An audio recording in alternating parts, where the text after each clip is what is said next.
2025 is the year of new Superman. And with that, here on Mr. Super Oz, 2025 will be the year of looking back at Superman. And so today, this will be the first foray backwards into the timeline of the Man of Steel and what has been in popular culture in preparation for what is to come from James Gunn's Superman. And so, after the open rolls, I am going to discuss, well, break down whether you should watch or not watch Lois and Clark, The New Adventures of Superman.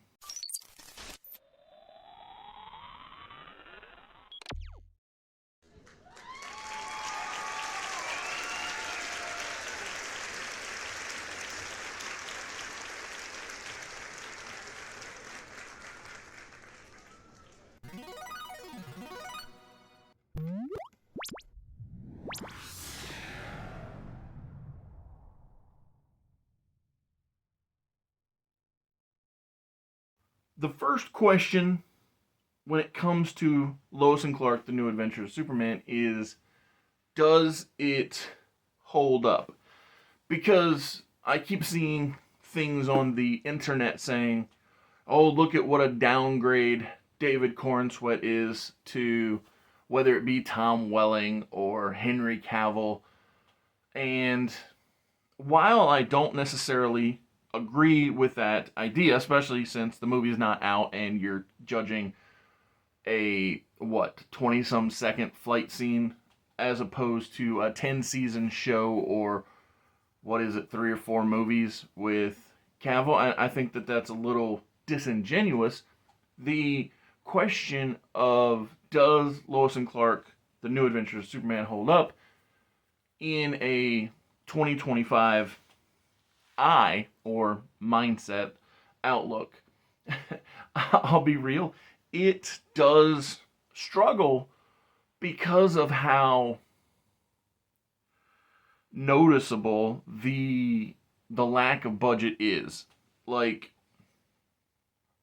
the show itself, it really highlights the difference between the 90s and the CW verse, CW Arrowverse, whatever you want to call it. Because when the CW got its hands on basically everything from DC, I say that because eventually they did get Kevin Conroy to be a live action Batman in an alternate universe, which was a very cool thing that was able to happen for him before he passed away.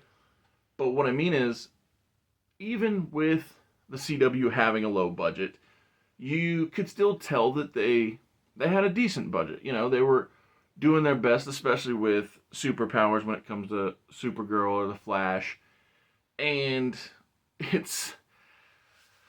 I feel like there was a specific reason for Lois and Clark, The New Adventures of Superman, to put Lois and Clark at the head of the title and put Superman at the back end, which was as a way to let viewers know ahead of time, hey, we're going to be spending time with Lois and not Superman, Clark Kent, primarily.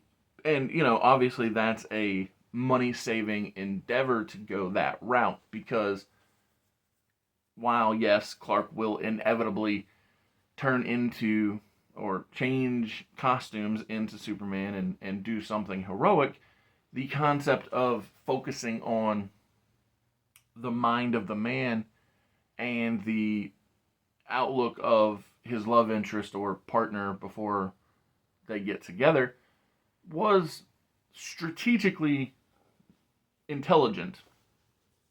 And I do have a bit of a complaint about Dean Kane's Clark, which is he just feels,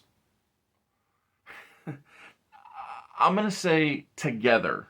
And I know that might sound strange, but I really enjoy the All-Star Superman, Frank Quietly, drawn version where he's struggling to keep it together. Oh, got to push up the glasses, hunched over, uh, basically almost tripping over himself because the idea. I mean, and don't get me wrong, I'm not saying Frank Quietly, Grant Morrison, and All Star Superman is the only one or way that that's been done.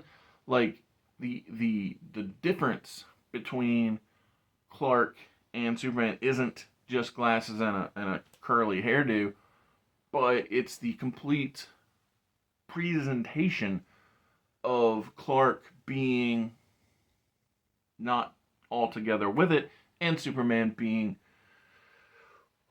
all with it. And so that was one of the, and I don't know if it was a Dean Kane choice, a creative team choice, or who made this decision, but it was one of the noticeable differences in Clark's presentation and in the show and in the comics is this Clark Kent really felt very, for lack of a better word, cool. It's almost that Andrew Garfield complaint people had about his Peter Parker, which was he wasn't a nerd, he wasn't a geek, he couldn't be picked on because he was cool, you know, he skateboarder and all that jazz. And so I feel like Dean Kane kind of, his portrayal of Clark wasn't all that dissimilar to Superman. And one of the episodes that really highlighted this to me was the one where Lex Luthor accused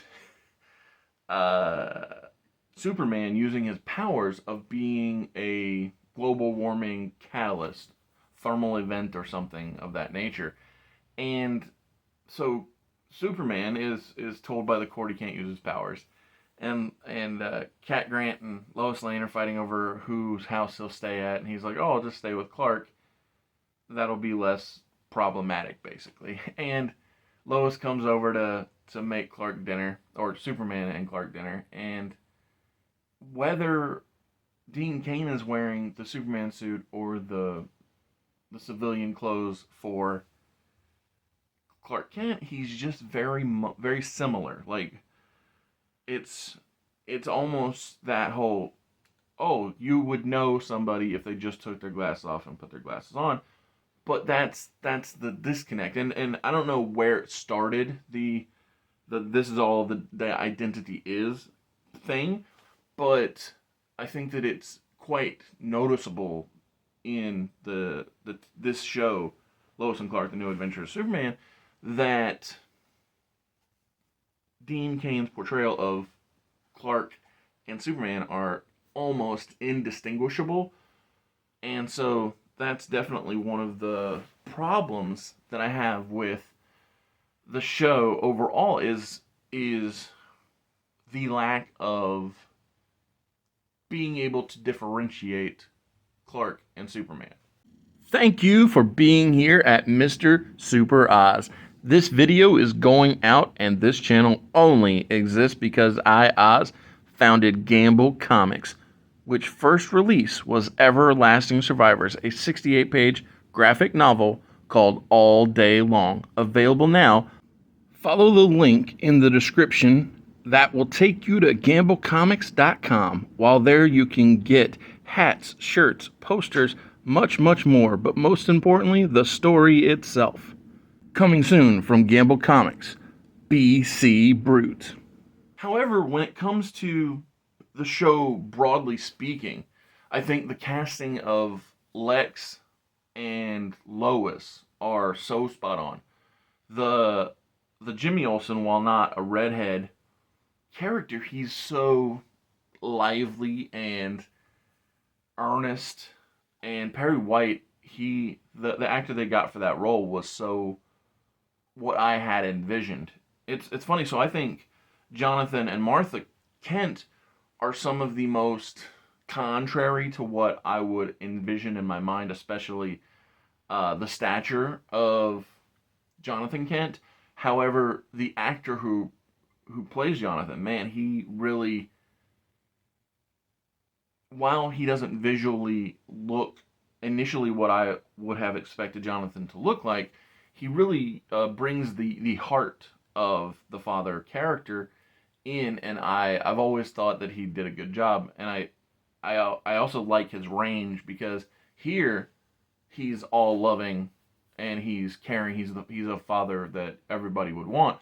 But in a sci-fi original series I love called The Invisible Man, he's the opposite. He's hard-edged. He's uncaring. He's the boss nobody wants, basically. And so I love seeing the range. And the to me the biggest thing about the show isn't the Dean Kane merged Superman and Clark, and it sure isn't the effects that can be noticeably not great. But the biggest takeaway from the show for me, and that's or it is a true nostalgic feeling, which is the ability to smile and find joy in something that you know is a touch of cheesy, a little not fully flushed out, but what makes the show to me so. And I own all the seasons of it, and I do like diving back in. I mean, I'm a big fan of Superman. You could probably tell just by looking at me or the room. But the reasons I like diving back into the show are because of how it stirs back up those happy childlike moments where, hey, I might not have even read a Superman comic yet, but mom pops on the TV and we watch Superman together, and it's just it's good. He is a good man, and that's what really has always made Superman the character that stands out, is his true nature of being that beacon, that light, that guiding force to show people, good is achievable, believable, understandable, and in the fact that this show, again, it's not the best, but it's certainly not the absolute worst, because what it does right, it does so well, which is the heart of Superman is put on display. And so with that, I'm going to just go ahead and say my opinion is, if you love Superman, I do believe Lois and Clark, The New Adventures of Superman, is worth the watch because of what they get right. Now, some people might think, oh, the things they got wrong were too big, too bad, too much. But to me, I think the good far outweighs the bad. And especially when you think about, and with that, I'll go ahead and just talk about what is to come in the summertime. There will be so many things happening on the channel June into July, whether it be Batman, Superman, Public Enemies, the Christopher Reeve All or Nothing, a retro review for Brandon Routh's Superman Returns. There's going to be Batman, Superman, Apocalypse. There's going to be Superman, the Christopher Reeve documentary review. And then, obviously, coming in the summer will be the Superman 2025 James Gunn movie review. But I'm going to review it 1 week after its release because I want to give it time to marinate, time to think, time to focus. Because before that movie review comes, before the 2025 Superman, I will also be doing a Zack Snyder trilogy, All or Nothing. So Man of Steel, Batman vs. Superman, Dawn of Justice, and Justice League, the Zack Snyder cut review, that All or Nothing, because it's funny, I watched Man of Steel in theaters twice because my first viewing, I could see the splendor, the spectacular nature of the action, but there was something about it that I couldn't quite figure out what my hang up was until the second viewing, when I realized you cannot have Superman's introduction to the world in the same moment as the world meets Zod, and they both seem like destructive forces. And so from there, it was like, oh man, you have really put the DC Extended Universe on shaky foundation. And I watched it at least a couple more times after, and it's like every time I would watch, while yes, I could see Zack Snyder's visual uh, prowess when it comes to doing shots, I was like, I don't think you understand the heart of the man, and that man being Superman. And so, like I said, all throughout 2025, the channel will have a plethora of Superman content, including the Superman and Lois CW show that recently ended, because I had just started watching it, and so hopefully by the time we get to summertime, I'll have a good grasp on that show.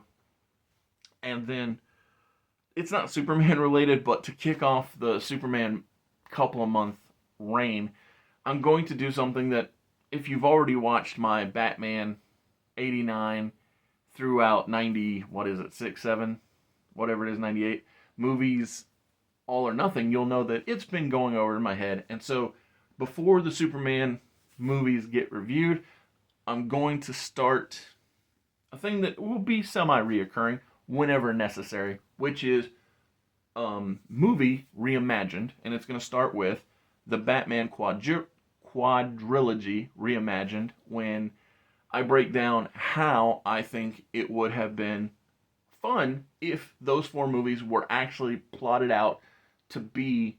Now, they'd come out at the same time, they'd have different names, different actors, but it would be how they would be plotted out if they had actually known this was going to be a 4-film series that was actually intentionally connected instead of this very loose, like, I mean, I guess Burton and Schumacher's movies are the same world kind of thing. And but yeah, so like I said, it's gonna be a big year, 2025. Superman, DC. Thank you for tuning in. Come back all next week for more content from Mr. Super Oz.